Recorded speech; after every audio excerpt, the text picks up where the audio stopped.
Juan Kapitulo 6, versikulo 35. Si Jesus miingon kanila, "Ako mao ang pan nga naghatag sa kinabuhi. Ang muari kanako dili nagayod gutomon, ug ang mutuo kanako dili nagayod uhawon." Ang mga puno Pan sa kinabuhi. maglikon unta sa mong pagtuo o gagaka kami sa pagtuman sa imong mahal nga kasuguan. Ang Ginoo manaa kaninyo. Sadto sa Ebanghelyo, sumala ni San Marcos. Sa pagkabanahon ni Jesus, sayo sa unang adlaw sa simana, napakita siya pag-una kang Maria Magdalena nga gipagawasan niyag pito ka yawa. Miadto si Maria sa mga tinun-an ni Kristo, mitaho nila sa balita nga nagbangutan og naghilak. Pagkabati nila nga buhi siya o nakit-an ni Maria Magdalena, dili sila makatuo. Human ini napakita siya laing porma sa duha ka mga tinun-an samtang naglakaw sila padulong sa balangay. Ibasik sila kini mga tawhana, gisugilon nila ang uban para wala sila tuho. Sura madugay sa Jesus mismo ipakita sa napulog usa samtang diha sila sa kananan. Ikasab-an sila kay wala sila pagtuo o gahig ulo. Nagdumili sila pagtuo sa kakita niya human sa pagkabanhaw niya. Nagiingnan sila, "Panlakaw kamo sa buo kalibutan o isangyaw ang maayong balita sa tanang binuhat."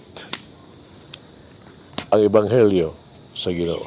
Pasalamati ang Ginoo kay siya maayo, ang iyang gugma mulungtad hangtod sa kahangturan. Pasalamati ang Diyos sa tanang mga Diyos, ang iyang gugma malungtaron. Pasalamati ang Ginoo sa mga Ginoo, ang iyang gugma malungtaron.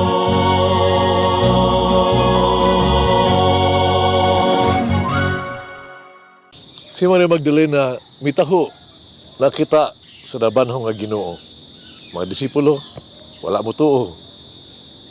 Duha ka tawo nga ibalik gikan sa nasod nga nagtaho nga ilang nakita ang nabanhaw nga Ginoo. Mga disipulo wala gyapon mo tuo. Sa katapusan si Jesus nagpakita aron pagbadlong kanila tungod sa ilang wa pagkawalay pagtuo.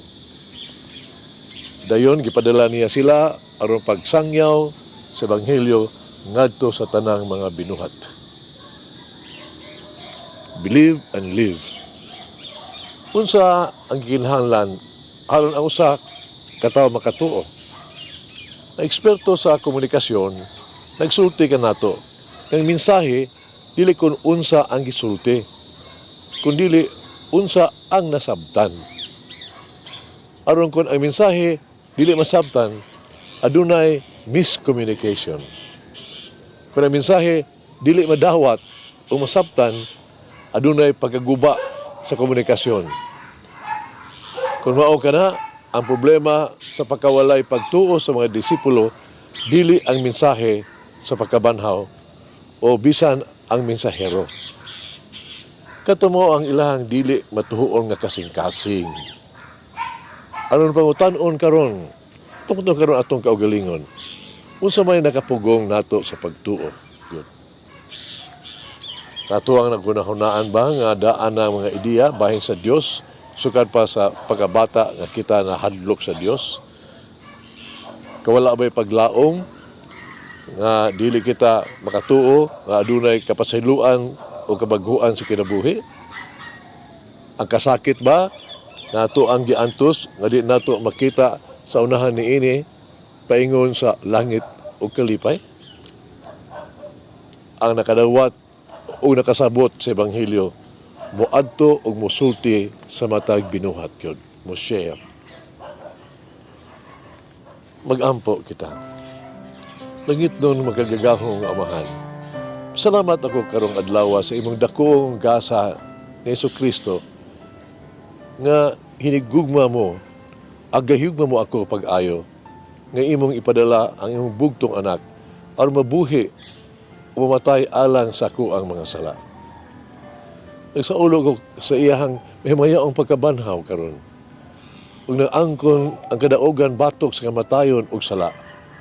Hinaot nga mamatay ako matag adlaw sa akong sala o mapaduol kanimo sa usa sa imong dalan alang sa ako ang kinabuhi. Ako magpuyo sa hingpit nga kalipay ni Kristo. Pasiluang ako mga sala, Ginoo. Himua kini sa akong kinabuhi. Amen. Mama Mary, among inahan, inspire my words and actions that I may always testify to the risen Lord. Mulangin ang Diyos magagahom sa tanan, Amahan, Anak, Espiritu Santo. Amen. May the Lord of the divine mercy bless us all, heal us from all diseases and suffering. Ayun unta niya kita, tanang mga sakit na sa lawas o sa kalag, body and soul. In the name of the Father, the Son, and of the Holy Spirit. Jesus, I trust in you. Amen. Whoever eats the bread of life will never hunger, says the Lord. Kay galaan inyong nabati ang pagpaambit ug hamubong pamalandong sa pulong sa Dios pinaagi sa tulumanon pan sa kinabuhi nga gidumala ni Monsignor Daddy Silva. Hangtod na usab sa sunod higayon, daghang salamat. The bread of life.